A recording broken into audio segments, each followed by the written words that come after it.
أعوذ بالله من الشيطان الرجيم بسم الله الرحمن الرحيم الحمد لله الذي خلق فسوى والذي قدر فهدى والذي أخرج المرعى فجعله غثاء أحوى وأشهد أن لا إله إلا الله وحده لا شريك له وأشهد أن محمدا عبده ورسوله الذي بلغ الرسالة وأدى الأمانة ونصح الأمة وكشف الغمة السلام عليكم ورحمة الله وبركاته hurmatlik o'quvchilar, saboqdoshlar. Bugun Allohning rahmati bilan yana sizlar bilan dars ustida jam bo'lib turibmiz. Bugungi darsimiz namozni musafir kishi safarda qasr qilish haqida bo'lib, ulamolar qasr qilishda umumatan barliq ulamolar birlikka kelgan. Ya'ni musafir namozni qasr qilsa bo'ladi deb. Ammo uning hukmiga kelgan vaqtda Imom Abu Hanifa rahmatullohi alayh Hanifi mazhabda vacib, qasr qilish vacib, yani farz desa, İmam Şafii rahmetullah aleyh ruhsat. İmam Malik rahimahullah sünnet-i muakkide degan. Demek, ilmalının qasr qilishning hükmü hakkındaki ihtilafları nayeti köp bo'lgan.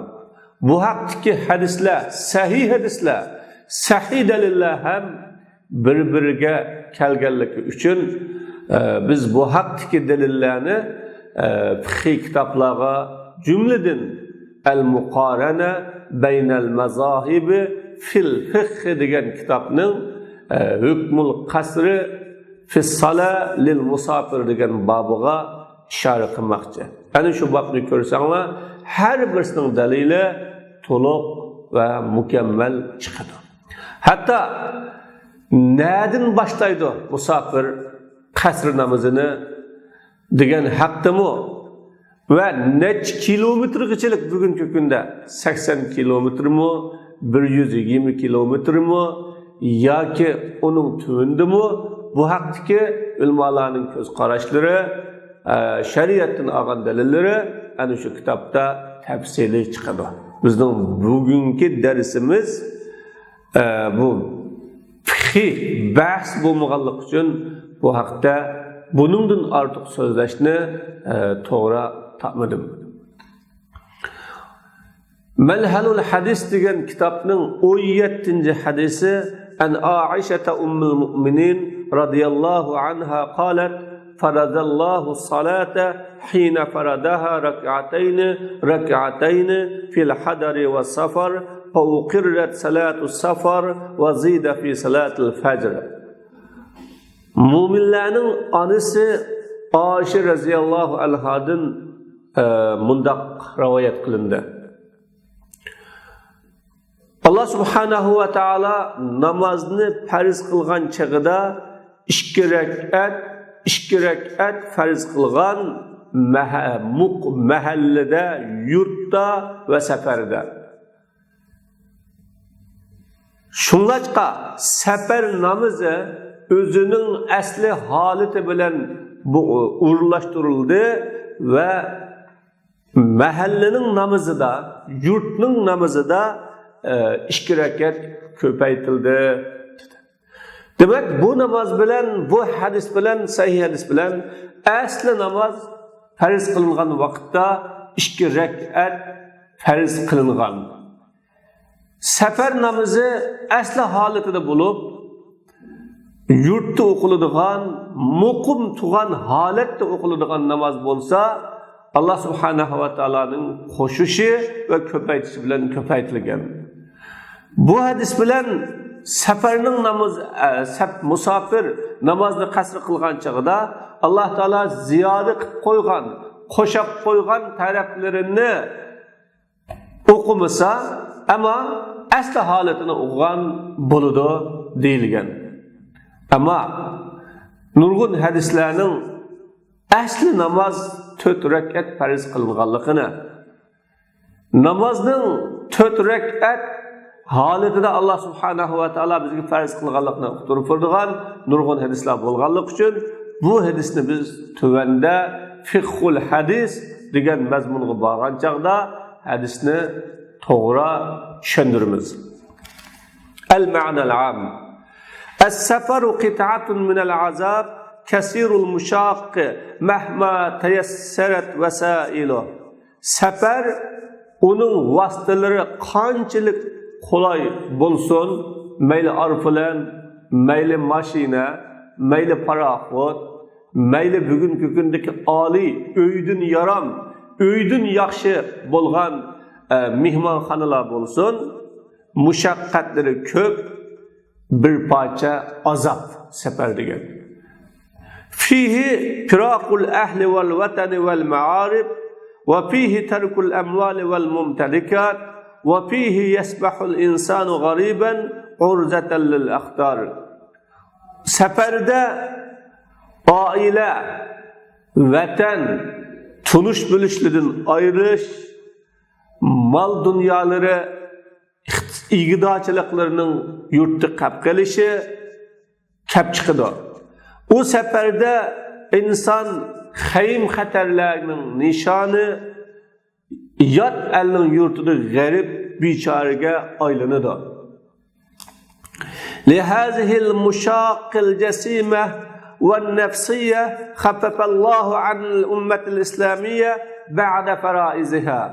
Fe'abahal fitra lissaimil musafir ma'al qada ورخص للمصلي أن يقصر الصلاة الرابعة ويصليها ركعتين في ثواب 4 ركعات صدقة تصدق الله بها على عباده المسلمين.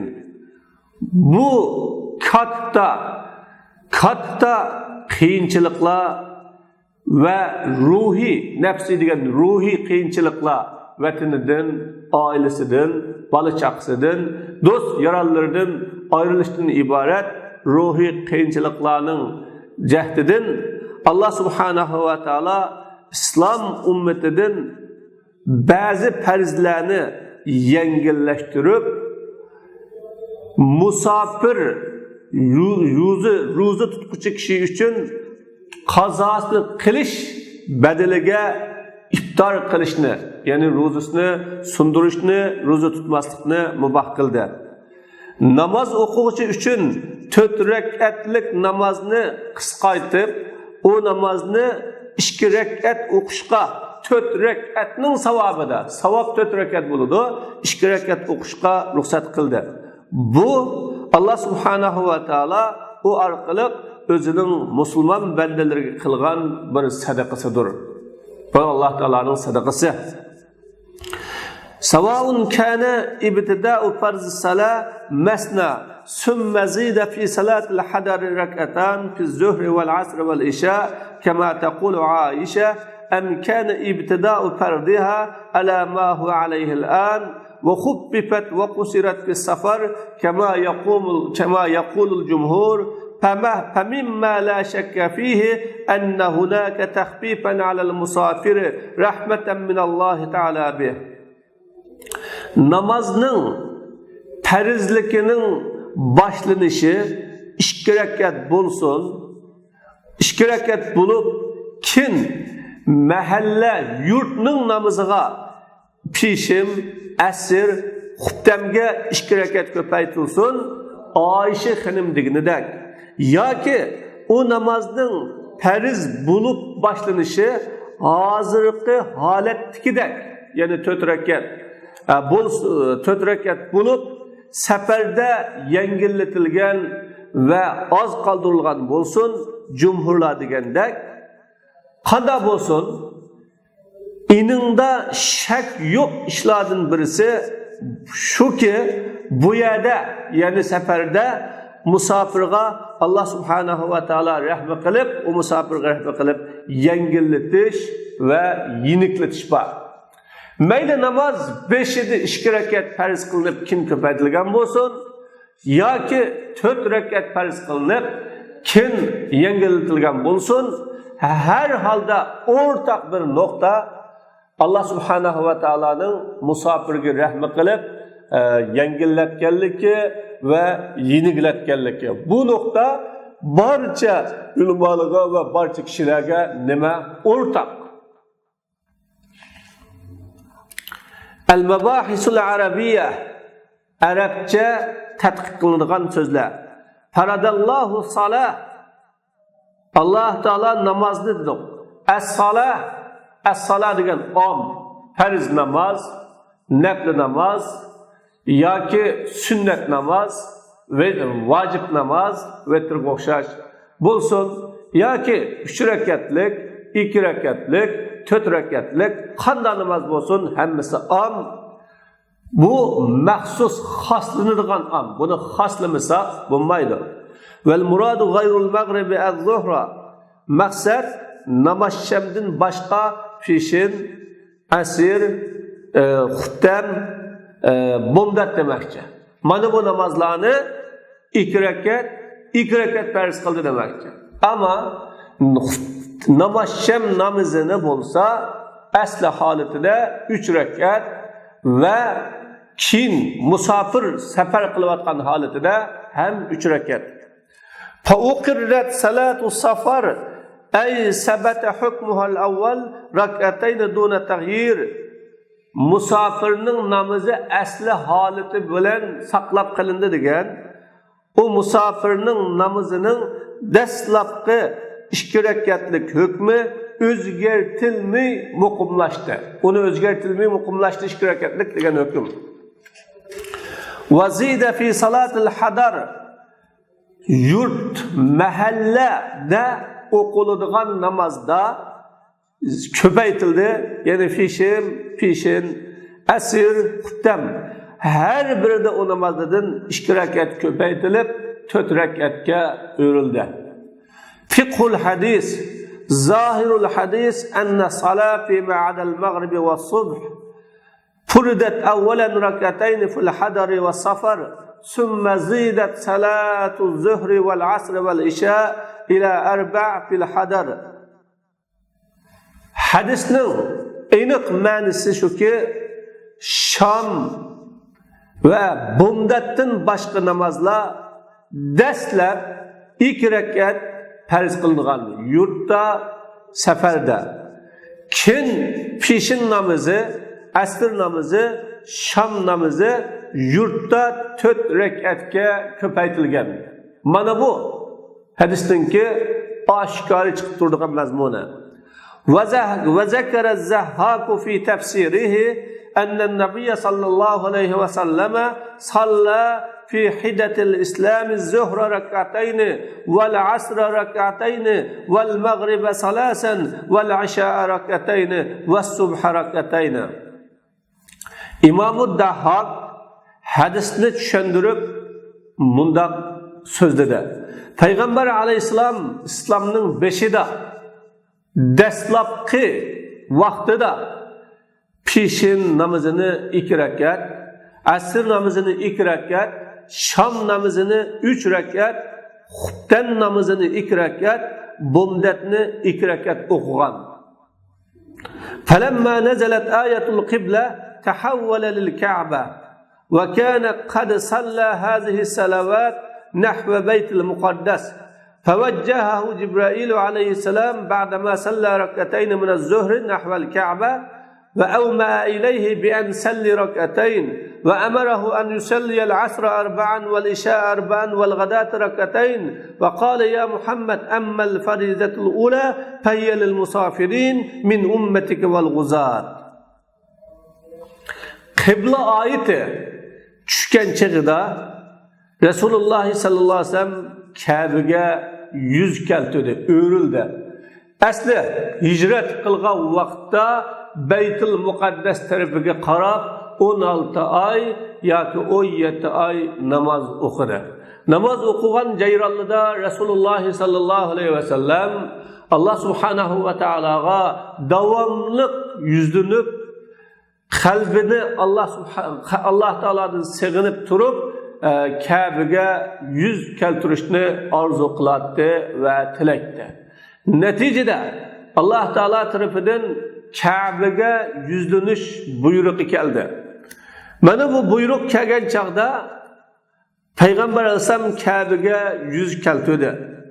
Resulullah bu namazlarını pishin, asr, xuftan degandek namazlarını Beytil Muqaddasga qarab o'qiydi.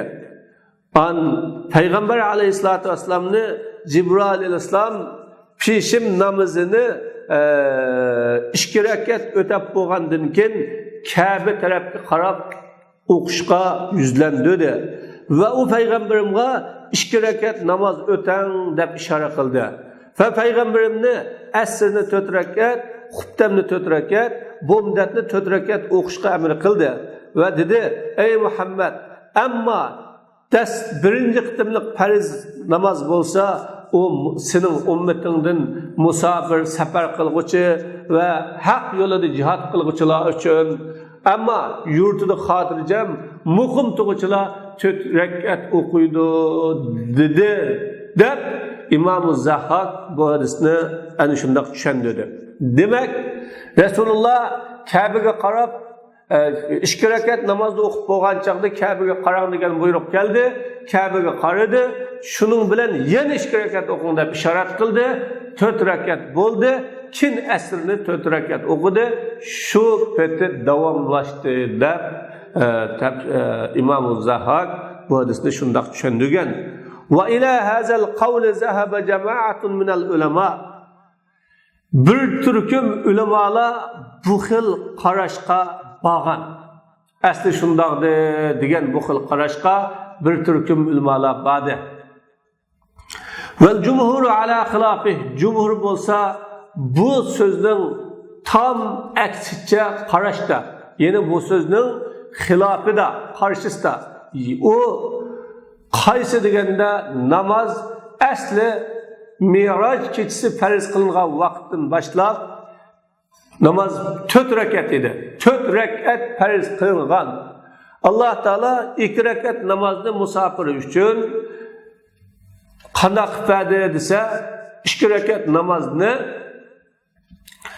yengillashtirdi. Va Alloh taolo rahmi qilib uni oz qoldirdi. Va ta'awwalu qawla Aisha. Cumhur Aisha radhiyallohu anhaning qavlini ta'vil qildi. Bu hadisni bu xil holatda tushunish to'g'ri emas. Chunki bir tarafdan oyatga, yana bir tarafdan uningdan boshqa nurg'unlagan sahih hadislarga qarshi. Va lam yaltafitu ila tafsir az-Zahhak. Zahhakning tafsiriga qarab o'ltamidi. Chunki o tafsir bilan hukm aniqlanmaydi. Li'annahu khalin an sifat al-hadis as-sahih. Chunki Oysha xonimning bu so'zi, bu hadis sahih hadislarning sifatidan xoli edi. Ya'ni bu hadis sahih hadis bo'lish darajasiga to'shmaydigan va sahih hadis bo'lish derecesinde bulmagan hadis. Sahih hadislerinin sifatidan xoli. Buni çünkü Aisha radhiyallohu anha hadisga o'zi amal qilmagan birinchidan. Ikkinchidan Aisha radhiyallohu anhadan rivoyat qilgan ravi Aisha radhiyallohu anhadan anglash ehtimolligiga asosan yo'q yerlik edi. Anglamagan bo'lishi mumkin. Shu hadis sahih emas, mavquf hadis deyilgan qarashlarimiz bor. وقال الأسيلي أول ما فرضت الصلاة 4 على هيئتها اليوم وأنكر قول عائشة وقال لا يقبل في هذا خبر الآحاد. Usayli mundaq deydi. Namoz tashlab farz qilingan chaqida o'zining bugungi kundagi shakli bo'yicha 4 rakat farz qilindi. Ve Ayşe'nin sözüge inkar qilib mundaq dedi. Bu haqda namazning farzligi haqida. Çünkü namaz İslamning ikkinchi rukni ve dinning asosi umurtqisi ve Müslümanning İslamının ameli ko'rinishi, mazhiri Müslüman, men Allah'ın kulu, Allah kıla boysunumen diyen bu sözünü ameli, peşi, tizi, beli, puti, her bir yerlerini iş arkalık ifadeleydiğen ifade meyvesi bulganlığı için bu hakta haberi vahidla kabul kılınmaydı dedi. وَلَسْنَا مَعَ الْاُسَيْلِ فِي رَدِّ حَدِيثِ Aişe. Biz, cumhur ulmalar deydi, biz Usayli bilen Aişe radıyallahu anh'ın hadisini red kılışta bir septe emez. Lesna ma'al Usayli degan Usayli bilen bir septe emez. Biz bir mevkada emez. Aişe'nin hadisini red kılışta, Aişe'nin hadisini ve haber-i vahid depni red kılıvatkan. لأن الحديث صحيح مروي في الصحيحين. Çünkü bu Aişe radıyallahu anh'ın hadisi Sahihayn, Bukhari, Müslim'de rivayet kılıngan sahih hadis. Ve turuquhu an Aişe kasiratun ve meşhur. Aişe hanımның hadisinin yolları çok meşhur. وَلَكِنَّنَا نُؤَوِّلُ حَدِيثَهَا وَنَعْمَلُ بِهَا. Lekin biz Aişe hanımның hadisini tevil kılıp onunla amel kılımız. Red kılmayımız, mutlak köz yummayımız. Hadisini inkar kılmayımız. Ama hadisqa tevil kılıp turup başka ayet ve başka sahih hadislerinin mezmununa tensih maslaştırıp bağlap birlikte hem hadislara amel kılımız. Ve hayru ma qila fi ta'wilihi innel murad min qawliha furidat ay quddirat. Aişe hanımның hadisinin tevili hakkında deyilgen en yaxşı söz Aişe hanımның farz kılındı degan sözüdün maksat kuddirat degan, yani şunda mölçerlendi, şunda takdir kılındı, şunda oylandı degan ma'noda demektir. Aişe hanım asli mundaq deb oylagan, takdir kılgan. وقال الحافظ ابن حجر الأسقلاني شارح صحيح البخاري İmam Bukhari'nin hadisleri şerh yazgan Hafiz ibn Hacer el-Asqalani mundaq dedi. وَالَّذِي يَزْهَرُ لِي وَبِهِ تَجْتَمِعُ الْأَدِلَّةِ أَنَّ الصَّلَوَاتِ فُرِزَتْ لَيْلَةَ الْإِسْرَاءِ رَكَعَتَيْنِ إِلَّا الْمَغْرِبِ ثُمَّ زِيدَتْ أَقْبَلَ حِجْرًا إِلَّا الصُّبْحَ لِطُولِ الْقِرَاءَةِ فِيهَا وَإِلَّا الْمَغْرِبِ لِأَنَّهَا وِتْرُ النَّهَارِ. Meningçe vellezi yezharuli mening mana ayam bo'g'ini, mening ko'nglimga kelgini, men o'ylig'im demakchi. Mening o'ylig'im va uning bilan dalillar jug'lashadigan, mening o'ylig'im va u o'ylig'im bilan dalil jug'lashadiganini namoz Isro kechasi 2 rakat farz qilingan. Namoz shamdan boshqa an hicretten keyin namaz 2 rakat ko'paytirilgan. Bomdatdan boshqasiga o bomdatda qiroat uzun bo'lg'achqa uni ko'paytirilgan hamda. Chunki uzun qiroat qiladigan gap. Namoz shamdan boshqa. Chunki o namoz shammi kunduzlikning vetrisi, taqat. Kun ketib kechining boshlanishi. Vetrmi shu, ya'ni kecha ketib kündüz keladigan yoki kündüz kelishga yuzlangan taraf. Bu. Summa ba'da an istaqarra fardu ruba'iyya khuffifa minha fi safar 'inda nuzul al-aya. Kim 4 rakat namaz 4 rakat farz qilishga urunlashgan, muqimdalgandan keyin o 4 rekattin seferde ayet düşken çağıda yengilleştirildi. Deydi. Fel muradu ala haza bi kavli Aişe fe uqirret salatu sefer ma ala ileyhil emru minet tahbib la enneha istemerret munzu furizat.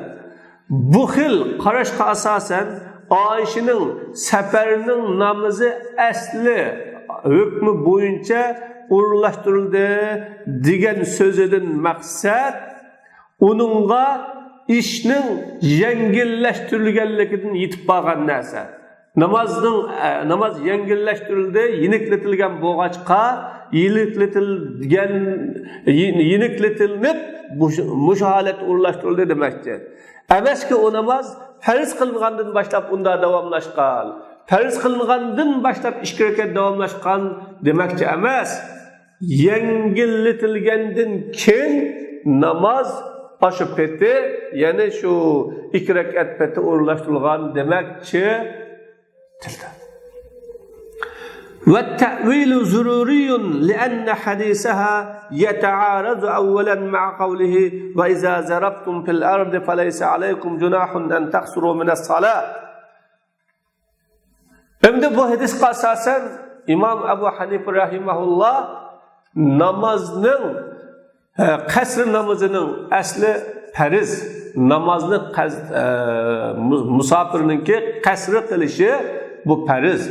Çünkü namaz asli 2 rekat farizdi, kin ziyade kılıngan hazırkı haletinde namaz musafirge asli halette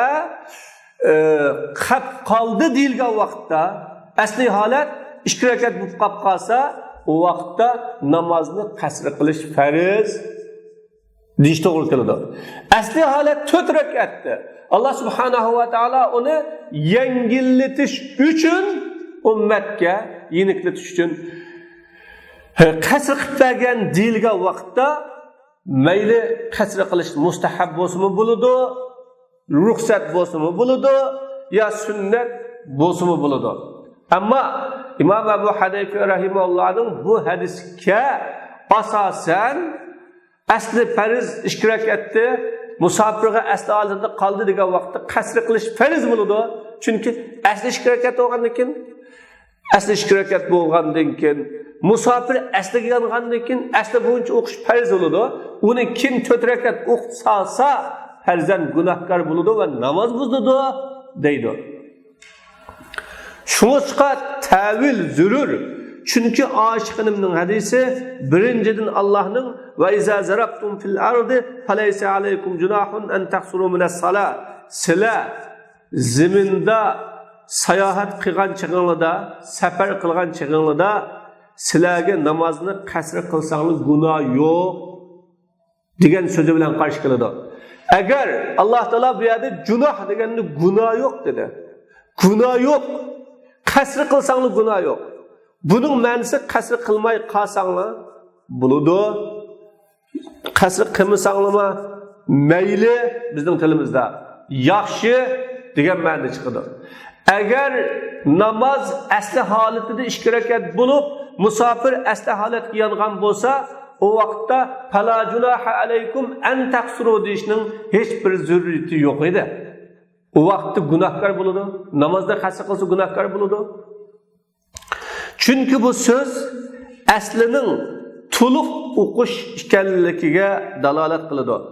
Nimishqa qasri deganning ma'nosi tanqis, oz qoldirish, kamaytirish degan gap.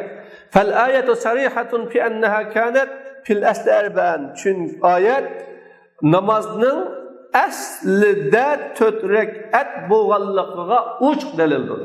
Shuna 4 rakatda onu kemeşsanlar, 2 rakatni az qoldirsanlar, günah yo'q deganlik. Asli 4 rakat günah yo'q demektir. Agar aslida 2 rakat bo'lib qolib qolsa, o vaqtda gunohkor bo'ladi. Bu bir. İkinci ve yeta'aradu saniyan ma'a ma luhiza fi awwal farz as-salat laylatul miraj min qasd at-takhfif ala al-umma wal intiqal min al-ithnayn ila al-arba' fi tashdid. İkinciden Mi'raj keçisi namaz tunji farz bo'lgan chig'ida ummatga yengilletish, yenikletish maqsad qilingan deganni o'ylash bilan mu qarshi keladi. O'ylab boqaylar, Mi'raj keçisi namozni Alloh taolo yengilletishni maqsad qilgan deganga mu qarshi keladi. Çün vel intiqalu minel isnayn 2'den 4'ke yötkülüş buningda chingitish, qattiq qilish bor. Aslida o vaqt Alloh taolo ummatga yenigilatgan namozni 50 vaqt namozdan yeniglatib 5 vaqtga keldi. Allah subhanahu va taolo namozni hozirgi 4 rakatga akeldi, yeniglatib desak, endi hozir namozni yeniglatib shunday qilgandan keyin hozir 2 rakatni 4 rakatga ochib qo'ydi degan vaqtda bu ummatga yenigilatish emas, ig'irlatish, chingitish, texmu mushaqqatli qilish bo'ladi ekan degan gapga to'g'ri kelib qoladi. Va yata'aradu salisan ma'amaliha. Shunjidan Oysha xonimning hadisga amal qilganligiga qarshi keladi. Iz sabata addaha kanat tutimmu fi safar. Chunki Oysha xonimning namozda, safarda namozni to'liq o'qiganligi isbotlandi. Asli ve iza kana al-aslu fi as-safar isnatayn fala asla lil-arba'a fi as-safar la awwala tashri' wa la akhirah. Asli safarda 2 rakat bo'lsa, safarda 4 rakat o'qishga asli yo'q. Ne şeriatning avvalida, ne uning oxirisida. Zodi safardagi namozning asli 2 rakat bo'lsa, 4 rakat o'qishga bo'lmaydi. Çünkü seferde namazdan asli 2 rakat ekan, hazırda 4 rakat ekan, asliga qaytgan bo'lgandan keyin uni 4 rakat o'qisak bo'lmaydi o vaqtda. Bu Alloh taolo ziyoda qilmaganni ziyoda qilish to'g'ri kelib qoladi. Va rawul hadis iza khalafa amaluhu rawayatahu la yajibu al-amalu bi rawayatihi aw tu'awwal. Hadisni rivoyat qilguvchi kishining amal ish harakati onun rivayetiga qarshi kelgan chaqda onun rivayetiga amal qilish lozim emas, vojib bo'lmaydi yoki o rivayet tavil qilinadi.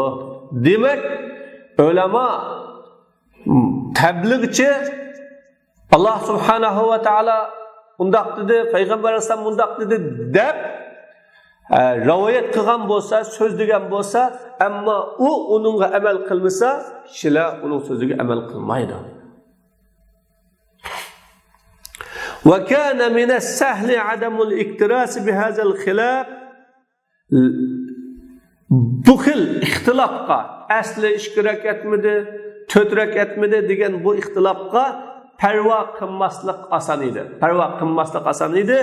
Laula annahu ustudilla bi ala anna al-qasr fi as-safar farizatun wa wajib. Agar bu hadis bilan safarda qasr qilish fariz, vojib degan dalil ilinmagan bo'lsa, bu hadisda ashunga dalil olmagan bo'lsa, parvo qilmaymiz.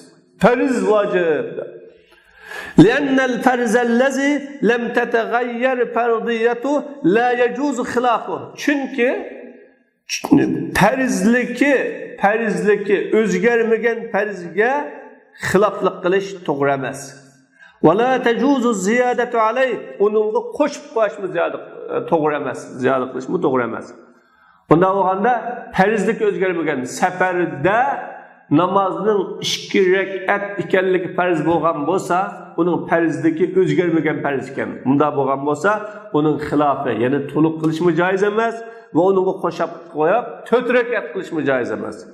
Ala tara anna al-musalli fil hadar la yajuzu lahu an yazida fi salat an adad rak'atiha. Yani qaramamsan, yurtda namoz o'qigan kishi o kishi uchun to'g'ri emas, namozda o namazning rakatlarining sonini ko'paytirib qo'yish to'g'ri emas. Walau zada amidan fasada salatu. Navoda namoz o'quvchi qasddan ziyoda qilsa, uning namozi buziladi. Fakazal musafir la yajuzu lahu an yusalli arba'an. Shuningdek, musafirmi uningga 4 rakat namoz o'qishi durust emas. Li'anna fardahu fi salat rakatan. Chunki o musafirning, ya'ni namozi farizi namozdagi 2 rakat. 2 rakat bo'lganligi uchun ziyoda qilish to'g'ri emas. Şunu del müşahidin kep çıkan. Bu hadislardaki o'rtasidagi ixtilofga alohida ahamiyat berish. Ve qala Şafii ve Malik ve Ahmed fi rivayetin anhuma ve kesirun min al-ulama yejuzu al-qasr wal-itmam wal-qasr afdalu khurujan min khilaf men awjabah. İmam Şafii, İmam Malik, İmam Ahmed bir rivayette o işkilistin ve nurgun ulamalar qasr qilishmi to'g'ri, to'liq o'qishmi to'g'ri. Qasr qilish afzal. Qasrini vojib, farz degan kishilarning ixtilofidan chiqish uchun. Chunki ba'zanlar qasr qilish farz deganligi uchun ashular bilan ixtiloflashib qolmayli, ziddiyatlashib qolmayli va masalalarda qarama-qarshi bo'lib qolmayli, imkon va birlikni saqlayli deganligi uchun qasr qilish afzal. وَلَهُمْ أَدِلَّةٌ كَثِيرَةٌ لَا تَلِيقُ بِهَذَا الْمُخْتَسَرِ. Ularning bu qisqa kitoblarga loyiq kelmaydigan nurg'un dalillari bor. Vaqat naqaltuha fi kitabi Fathul Mun'im sharhi Sahihil Muslim. Bu dalillarni men kitabım Fathul Mun'im sharhi Sahihil Muslim degan kitobda naql qildim. Uni naql qilib qo'ydim, bu yerga qaraysiz. İkinci birisi yuqorida men degandek al-muqarana baynal mazahibi fil fiqh degan kitobga qaraysiz. Avtori Muhammad Ammara degan kishining kitobi. Shunga qarasangiz nihoyatda yaxshi chiqadi.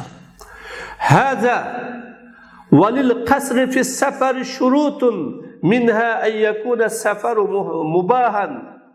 Yuqoridagi gaplar qasrining shariatda o'rnida bil ittifoq muttafaq, ammo ba'zanlar farz dedi, ba'zanlar sunnat dedi, eng tuvandikilar ruxsat dedi.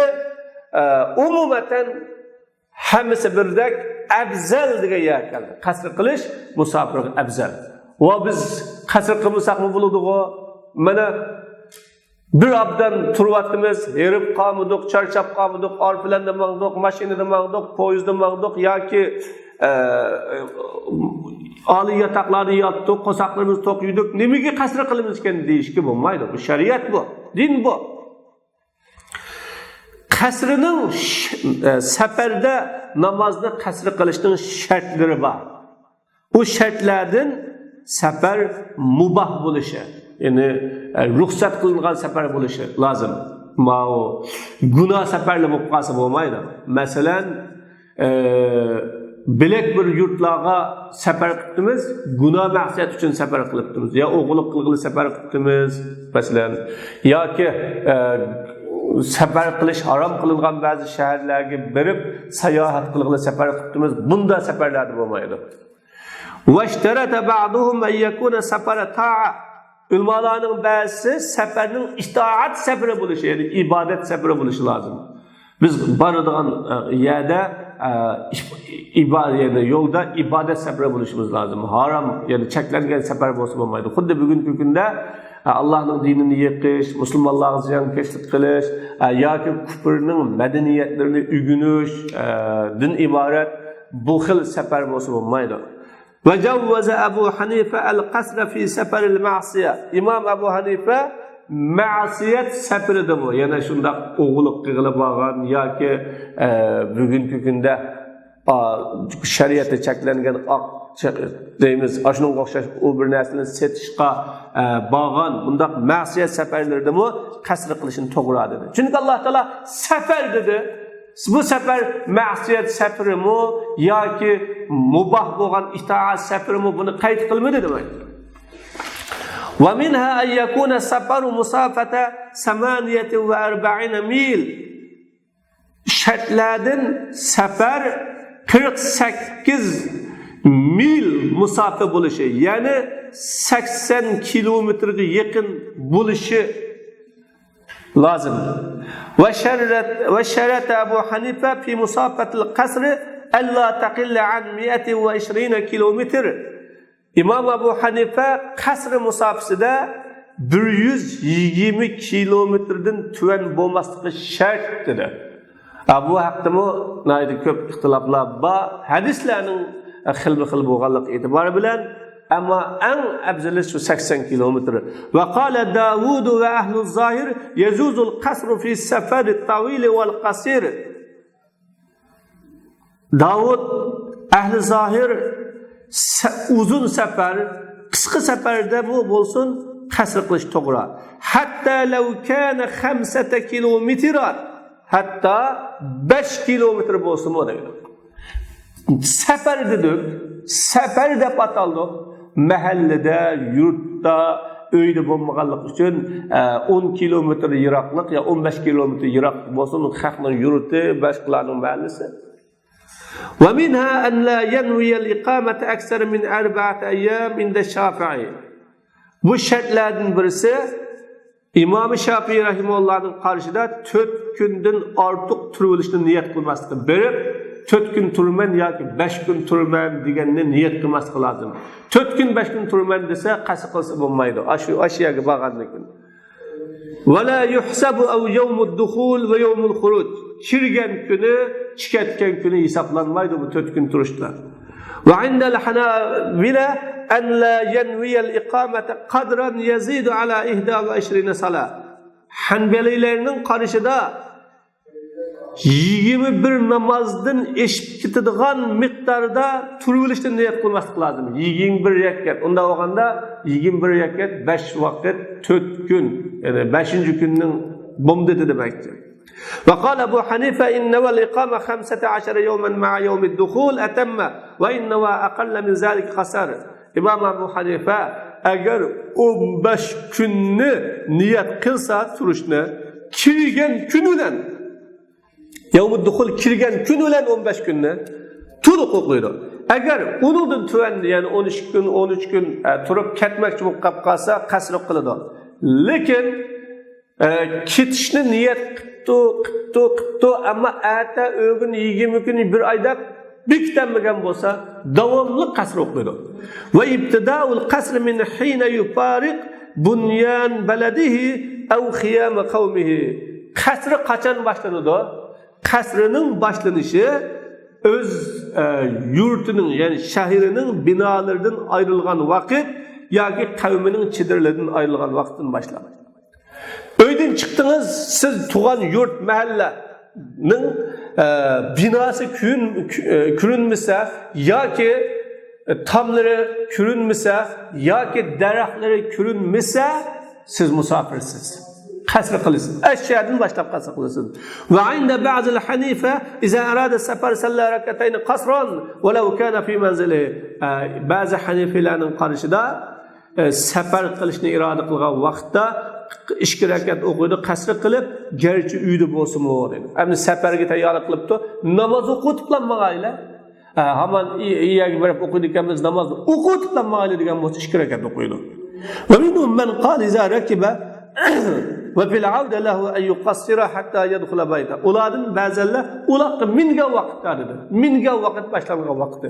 Ve fil avde leh u yenib kelgan chaqidimi namozni uyga kelgan qadar qasr qiladi. Toki uyga kirgichilik hammasi musofir.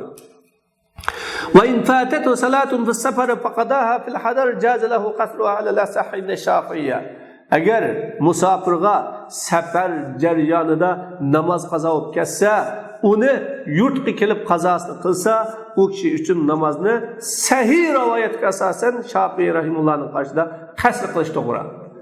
Safarda o'qidigan namoz bo'lgandan keyin mahalladami qasr qilsa bo'ladi. Va bihi qala Ahmad bu xil qarash bilan Imom Ahmad dedi. Imom Malik Abu Hanifa la yuqassir qasr qilmaydi. وإن فاتت صلاة فلا فقدها في السفر لم يجوز له القصر بلا خلاف. Agar musofirga yurtda bir namoz qazo bo'lib ketsa, uni safarda qazosini qilsa, uning uchun qasr qilish to'g'ri emas. Bila xilof. Ilmlar hammasi ixtilof yo'q. Yurtda o'qimoqchi bo'lgan namozni safarda qazosini qilib o'tay desa, 4 rakat o'qiydi. Unda bo'lganda safarda qazosini qilganni yurtda o'qigan chaqda yana asli 4 rakat o'qiydi. وإذا دخل وقت صلاة وتمكن من أدائها في الهدر ثم سافر في أثناء الوقت فإن له أن يقصر على الراجح والله أعلم. Agar namozning vaqti kirdi, namozni yurtda o'qib ado qilib olishga imkoniyat ega bo'ldi. Vaqt jarayonida safar qildi, bunda bo'lib qolsa, bu odamga kuchli qarashga asosan qasr qilish to'g'ri. Qog'inni Alloh subhanahu va taolo biladi. Namozni o'qib mangmay, namozni vaqti kirib bo'lgandan keyin mangda minib, azroq minib bo'lgandan keyin o'qayli desa, namozning vaqti kirib bo'lganligi uchun namozni to'liq o'qamdi yoki qasr qilamdi deganda qasr qiladi. Chunki musofir u. Qog'inni Alloh taolo biladi. Vallohu a'lam. Demak, bu haqdagi tafsilotlarni va bu haqdagi to'liq bahslarni ko'rmoqchi bo'lsanglar, al-muqarana baynal mazahib المقارنة بين المذاهب في الفقه degan kitobni, Fathul Mun'im degan kitobni va boshqa kitoblarni ko'rishingizni tavsiya qilaman. Va oxir da'vona alhamdulillahi robbil alamin.